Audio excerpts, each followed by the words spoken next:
Baik, teman-teman, selamat datang kembali. Jadi, dalam indeks harga saham gabungan itu ada beberapa sektor ya. Salah satunya sektor yang saat ini yang cukup menarik ya. Kalau mau buy on weakness dan prospeknya ke depannya masih cukup bagus adalah emiten dari properti ya, seperti itu ya. Jadi properti ini kalau kita lihat dari indeksnya ya, nanti saya lihatkan itu sejak COVID, pandemi, kemudian menuju endemi, itu sekarang dia dalam proses recovery ya.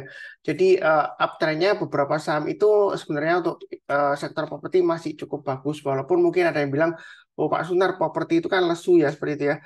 Tapi kalau kita lihat suku bunga sudah mulai melandai ya, harusnya eh, BI nggak ikut-ikutan menaikkan suku bunga ya, seperti Amerika ya. Harusnya nanti pelan-pelan dia akan menurunkan suku bunga dan efeknya mudah-mudahan ke properti juga sehingga bunga untuk kredit KPR ya seperti itu ya. Mudah-mudahan turun juga seperti itu ya. Walaupun mas sekarang masih cukup tinggi juga untuk kredit properti, tapi ke depannya saya rasa sih 1-2 tahun ke depan mulai menarik ya seperti itu ya. Jadi saya akan bahas saham-sahamnya, nggak semuanya yang saya bahas, tapi beberapa aja.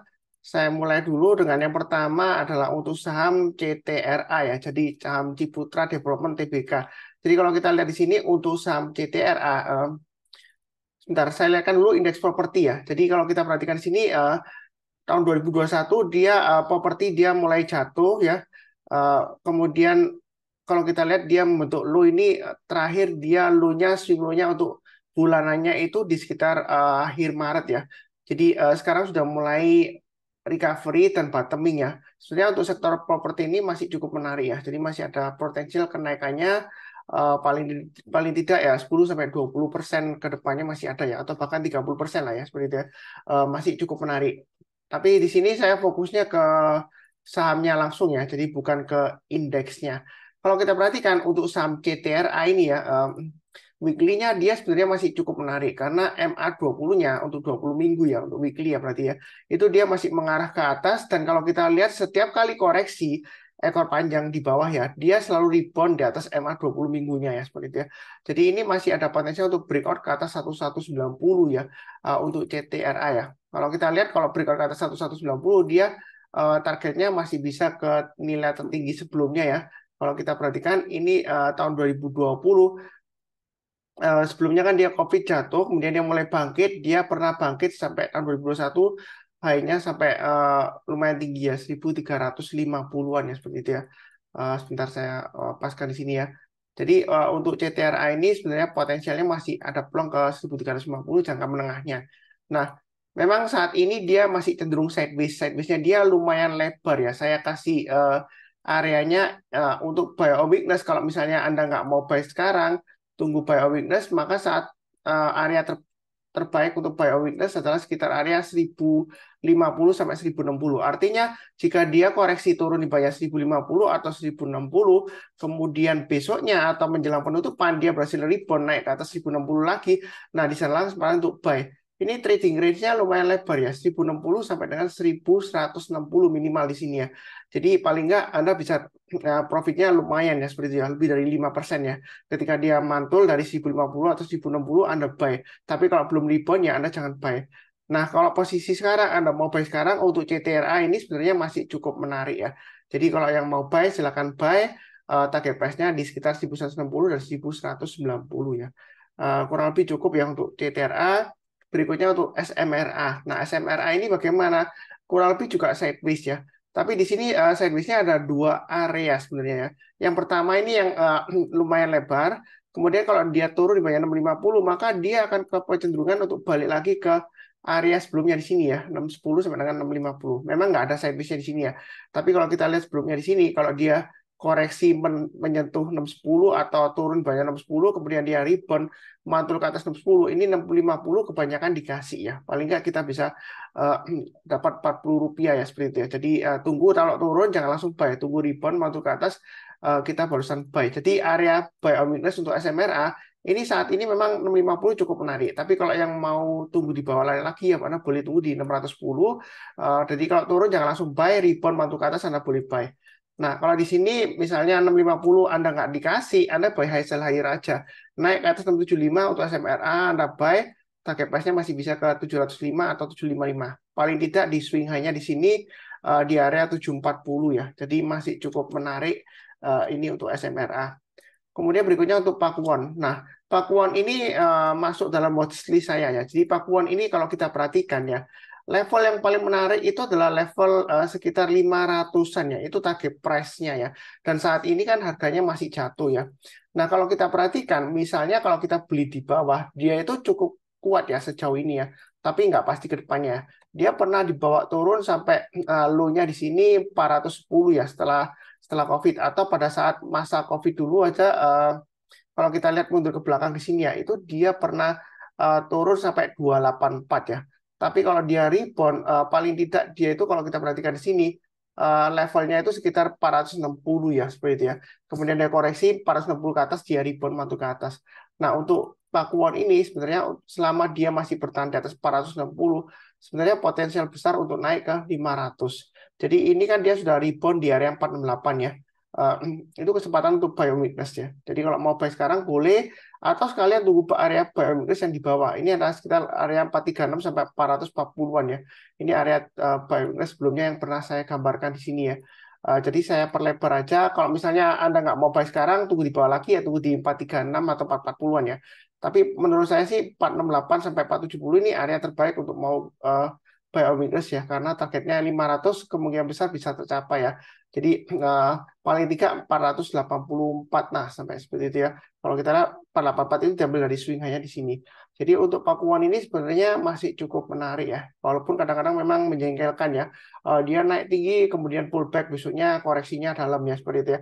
Tapi kalau ada pasang trailing stop ini 460 sampai 500 harusnya sih lumayan bagus ya. Seperti itu ya. Jadi buy sekarang boleh pakai acuan stop loss-nya di 460 ya. Di sini swing low-nya 460 tanggal 17 Mei 2023. Karena dia nggak terlalu jauh kan. Sekarang kan kalau kita lihat penutupan 11 Agustus 2023 hari Jumat itu di 472. Jadi pakai pasang aja stop loss-nya di 460. Kalau mau buy weakness untuk Pakuwon saya rasa ini cukup menarik ya seperti itu ya. Eh, Kurang lebih cukup. Berikutnya untuk APLN. APLN ini uptrend-nya masih cukup menarik. Kalau kita lihat ini saat yang tepat untuk buy on weakness di MA20-nya karena sebelumnya kalau kita lihat di sini dia memotong MA20-nya dari atas ke bawah, kemudian dia berhasil rebound mantul ke atas MA20-nya. Nah, di sana sekarang kita untuk buy. MA20-nya itu masih kecenderungan mengarah ke atas ya untuk APLN-nya. Jadi kalau mau buy on weakness sekarang boleh, atau Anda tunggu di area sekitar 153 buy on weakness-nya ya. Artinya buy on weakness itu kalau turun jangan langsung buy. Kita tunggu besok paginya atau menjelang penutupan. Kalau dia sudah berhasil naik ke atas 153, ya kita barusan boleh buy ya. Itu buy on weakness-nya ya. Jadi boleh sekarang karena ini dekat dengan MA20-nya, atau sekalian tunggu di bawah. Nah, kalau nggak dikasih, kita buy high sell higher. Kalau kita lihat high-nya hari Jumat kan di 170 tanggal 11 tanggal 10 Agustus ya. Maaf, 11 Agustus 2023. Jadi kalau naik ke atas 170 di sini ya, maaf 165 ya, naik ke atas 165 untuk PLN kita boleh buy ya. Kalau misalnya buy weakness nggak dikasih di bawah ya. Jadi target price berikutnya adalah 173. Dia kalau kita lihat di sini ada istilahnya formasi yang akan terbentuk ya. Jadi ini formasinya yang akan terbentuk rounding bottom di sini. Sebenarnya ini cukup menarik. Kalau dia berhasil breakout lagi ke atas 173, ini kalau kita lihat mundur ke belakang ya. Nah, ini masih bisa targetnya masih bisa jauh banget ya, bisa sampai di area paling tidak di sini sekitar 200-an ya, 206-an ya. Kalau kita perhatikan sini. Memang ini area swing high-nya sekitar 175 dan di sini sebelumnya di 177 itu resisten kuatnya. Tapi kita jangan terlalu kaku ya. Dalam arti jika sebelumnya itu dia gagal karena ini ekor panjang ke atas ya, belum tentu kali ini kalau dia breakout terus pasti turun lagi, enggak ya. Jadi yang penting adalah kita pasang trailing stop-nya atau stop loss-nya. Ini masih ada peluang ke 200 ya, seperti itu 200 sampai 206 untuk APLN. Jadi mengulang lagi masa sekitar tahun 2021 sebelumnya ya. Karena sebelumnya itu dia kena COVID, tertekan, terus kemudian dia berhasil rebound naik sampai 206. Jadi tahun 2022 dia berusaha rebound juga, dia naik gagal ya 177 di sini, kemudian dia koreksi. Nah, kali ini kalau dia berhasil breakout lagi, ini masih ada peluang besar targetnya ke 200. Kalau dia kembali lagi di masa kejayaannya sebelumnya tahun 2019-an ya, seperti itu ya. Dia bisa balik sekitar 280 ya. Nah, seperti itu ya. Jadi buy-nya bertahap aja, kalau naik kita tambah lagi average up, tapi kalau turun jangan di average down ya. Ya mudah-mudahan dia sektornya bangkit ya.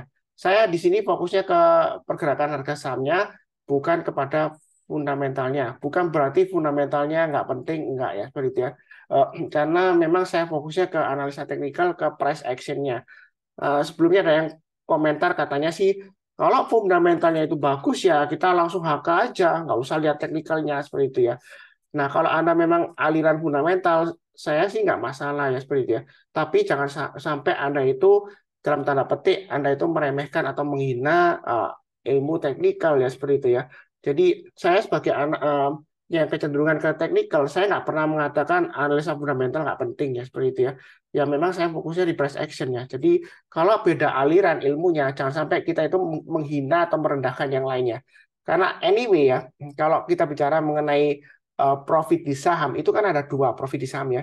Pertama kita dapat dari dividennya ya. Jadi kalau kita memang income investor kita beli saham-saham yang bagi dividennya tinggi ya, dividen yieldnya, sehingga kita mendapatkan income dari dividennya atau cuan dari dividennya. Ya itu pertama. Kedua, cuannya dari mana? Apakah cuannya dari laba perusahaannya naik kita ikutan cuan? Enggak ya. Dia kalau dia dividennya naik ya sehingga kita dapat cuannya seperti emiten batubara sebelumnya laba bersihnya naik, dividennya naik, kita ikutan cuannya. Itu income investing. Ya bisa aja. Tapi kalau misalnya dalam kondisi normal, ya kan, nah kenaikan laba kan belum tentu diimbangi dengan kenaikan harga sahamnya. Sedangkan kita kalau di pasar saham, keuntungan kita kan dari selisih harga beli dan harga jual. Ya kan, itu keuntungan kita, capital gain. Itu yang kedua, selain dividen. Jadi Anda nggak perlu merendahkan analisa teknikal, nggak perlu ya. Jadi kita pakai dua-duanya, kita seimbangkan aja. Ya, seperti itu ya. Mungkin untuk analisa fundamental untuk pemilihan screenernya pertama, kalau fundamentalnya bagus ya kita analisa teknikalnya, kalau trennya bagus kita buy ya seperti itu. Memang komennya nggak saya tampilkan karena yang negatif-negatif biasanya langsung saya delete ya. Saya nggak mau orang itu merendahkan salah satu ilmu sisinya ya. Saya sendiri aja nggak pernah menghina ilmu yang lainnya, nggak pernah ya seperti itu ya. Eh, Hidup berdampingan ya. Jadi walaupun beda suku, agama, ras dan juga beda dengan keyakinan atau beda ilmu ya, kita saling menghormati ya seperti itu ya. Eh, Kemudian berikutnya untuk LPKR. LPKR kalau kita lihat di sini MA20-nya masih bagus ya. Walaupun memang lemot Pak Sunar. Ini sebenarnya kalau kita lihat untuk LPKR ya. Memang secara fundamental mungkin ada beberapa yang bilang, "Oh Pak Sunar, dia kan ada kasus ini, kasus itu gitu ya." Saya sih di sini fokusnya ke pergerakan harga sahamnya. Nah, di sini kalau kita lihat dia dalam range-nya itu tengah-tengahnya antara sideways-nya 95 dan 110 ya, trading range-nya maksud saya. Bukan sideways, trading range-nya supportnya 95, resistennya 110. Jadi sekarang di tengah-tengahnya. Kalau beli sekarang memang nanggung, boleh aja sih buy weakness di MA 20-nya. Nah, misalnya kalau nanggung gini, Anda bisa tunggu buy weakness di 95. Artinya buy weakness itu kalau dia turun jangan langsung buy. Seperti ini dia dari atas turun jangan langsung buy. Tunggu rebound mantul ke atas besok paginya atau menjelang penutupan jika dia berhasil naik ke atas 95 kita buy. Nah, kalau turun lagi ya kita pasang stop loss-nya seperti itu ya. Anda bisa pasang stop loss-nya agak jauh ya, 88 ya. Selama berada di atas 88 menurut saya untuk LPKR ini masih ada peluang untuk breakout ke atas 110. Atau sekalian kalau misalnya buy on weakness nggak dikasih, kita buy high sell higher. Naik ke atas 110 maka target price berikutnya adalah 130. Nah, 130 diambil dari mana? Kalau kita perhatikan di sini ya, 130 saya ambil dari sebelum masa kejatuhannya waktu uh, kuartal kedua ini sini ya, 2022 ya. Dia kan berusaha naik tapi dia gagal ya. Jadi target berikutnya adalah resisten sebelumnya 130. Setelah 110 berarti 130. Nah, setelah 130 kalau dia naik lagi, kita boleh tambah lagi average up target price berikutnya di 145. Jadi ini masih menarik ya. Secara weekly-nya pun kalau kita lihat swing low yang terakhir yang terbentuk minggu tanggal 4 Agustus itu low-nya lebih tinggi daripada sebelumnya di sini ya. Ini swing low-nya tanggal 27 Juni ya, minggu ya. Minggu 27 Juni ya seperti itu ya. Karena ini weekly chart-nya. Nah, itu dia lebih tinggi daripada sebelumnya. Ini swing low-nya untuk di 28 April 2023 mingguannya. Jadi ini sebenarnya untuk LPKR masih ada peluang untuk naik lagi. Ini LPKR sebenarnya sebelumnya sudah pernah saya bahas ya di video sebelumnya ya. Lama banget memang nggak saya update ya. Jadi masih ada peluang. Memang secara fundamental mungkin manajemennya ada yang kurang suka ya, boleh aja Anda bisa pilih yang lainnya. Tapi di sini saya fokusnya ke pergerakan harga sahamnya. Saya berusaha untuk tidak membenci atau tidak mencinta banget untuk satu saham ya. Kita realistis aja. Kalau dia kena trailing stop atau stop loss ya kita jual dulu. Kalau uptrendnya berbalik arah kembali ke atas ya kita buyback ya. Kurang lebih seperti itu. Cukup ya. Oke, berikutnya untuk BSDE. Kalau kita perhatikan BSDE ini memang seringkali candlenya membentuk merah-merah gini ya, bodinya tinggi-tinggi gini ya. Memang menjengkelkan seperti ini ya. Panjang gini ya koreksi ya. Nah, ini di sini dia testing MA20 terakhir dia gagal ya. Hari Jumat dia malah turun ditutup di bawahnya. Nah, untuk BSDE area buy terbaik kalau mau buy on weakness, ini saran saya yang terdekat 1080. Memang sebelumnya saya kasih area sekitar ini ya, 1015 sampai 1035 biometris ya. Tapi di sini nggak dikasih. Jadi Anda pakai resistance sebelumnya atau resistance berikutnya maksud saya, atau garis di atasnya seperti itu ya. Jadi kita jangan terlalu kaku. Misalnya Anda tunggu di 1035 Pak Sunar, ini area biometris. Tapi kalau dia nggak dikasih sampai di sana ya, jika dia berhasil naik lagi ke atas garis yang saya berikan sebelumnya lagi, garis saktinya ya, itu dia kita boleh buy. Nah, di sini kalau kita tunggu buy on weakness di 1080-an ya, 1050 sampai 1080, ini berapa kali kita dikasih ya, lumayan ya seperti itu ya. Jadi di sini dia breakout, dia naik dikasih 1150 ke atas ya, 1170 ke atas ya seperti itu ya. Ini dia memang nggak sampai dipotong tapi hampir menyentuh ya. Dekat dengan MA20-nya, kalau kita buy on weakness juga dia dikasih lumayan ya. Ini juga dikasih ya. Ini memang di sini dia nggak sampai ke bawah ya, jadi masih belum. Kalau di sini kalau kita buy, dia juga dikasih ya. Jadi 1 kali, 2 kali, ketiga kali, 4 kali dia berhasil paling nggak naik ke 1170. Jadi kesempatan untuk buy weakness di 1050 sampai 1080 ya. Jadi sekarang masih belum ya seperti itu ya. Jangan salah paham. Karena sebelumnya itu ada yang kasih komen atau feedback, Pak Sunar, yang bahas di videonya kok yang saham-saham sudah naik tinggi, kenapa yang belum naik Anda nggak bahas ya supaya kita bisa cuan. Sebenarnya bukan saya nggak bahas ya, saya sudah bahas sebelumnya. Mungkin terlewatkan ya. Kadang-kadang kalau memang masih turun nggak menarik ya, nggak mau dilihat ya. Dilirik pun nggak mau ya, masih jelek ya. Nah nanti sudah naik, barusan lihat, barusan tanya, masih bisa naik nggak itu Pak Sunar? Masih bisa buy nggak itu? Padahal sebelumnya sudah dibahas area buy weakness-nya di sini ya. Nah di sini misalnya kalau buy weakness di bawah nggak dikasih, kita boleh aja buy-nya itu kalau dia berhasil naik lagi ke atas 1170. Karena di sini ada area trading range pendek di sini ya. Jadi ini membentuk hampir seperti pola double top ya. Ya seperti itu ya. Dia kalau kita bicara mengenai chart pattern double top itu kalau dia breakdown ke bawah itu jual. Jadi kalau breakdown ke bawah jual, tapi kalau dia berhasil rebound lah lagi di sekitar area neckline-nya, maka kesempatan untuk buy ya seperti itu ya. Jadi trading range pendeknya itu 1170 sampai dengan 1235. Jadi kalau naik ke atas 1170, kalau Anda mau buy, boleh aja target price-nya 1235. Memang nggak seberapa lebar ya, tapi lebih baik tunggu di area 1050 sampai 1080. Yang mau buy langsung ya boleh aja sih. Kalau dia turun di bawahnya ini ya, low-nya jangan lupa ya. Turun di bawahnya 1135 ya Anda jual dulu aja. Seperti itu ya. Itu kurang lebih seperti itu ya untuk emiten properti.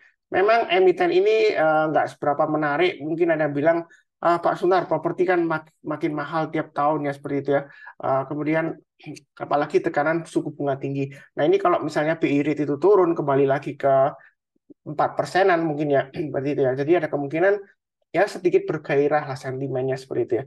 Walaupun mungkin setiap tahun namanya apa harga properti dia naik terus ya.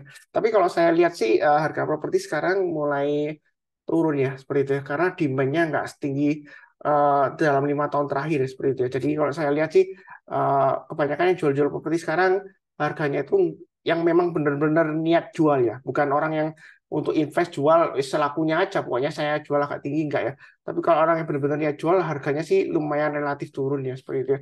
Kalau saya perhatikan seperti itu. Kalau mau beli properti sungguhan bukan sahamnya. Saya rasa sih cukup sekian pembahasan saya. Yang barusan kenal channel Saham Profit, jangan lupa subscribe, like, nyalakan lonceng notifikasinya. Ada beberapa video yang saya buat sebelumnya, jadi Anda bisa cek playlistnya atau istilahnya YouTube sekarang podcastnya ya. Linknya ada di video deskripsi bawah ini. Kemudian seperti biasanya, saya doakan selalu semuanya selalu sehat, damai, dan sejahtera selalu.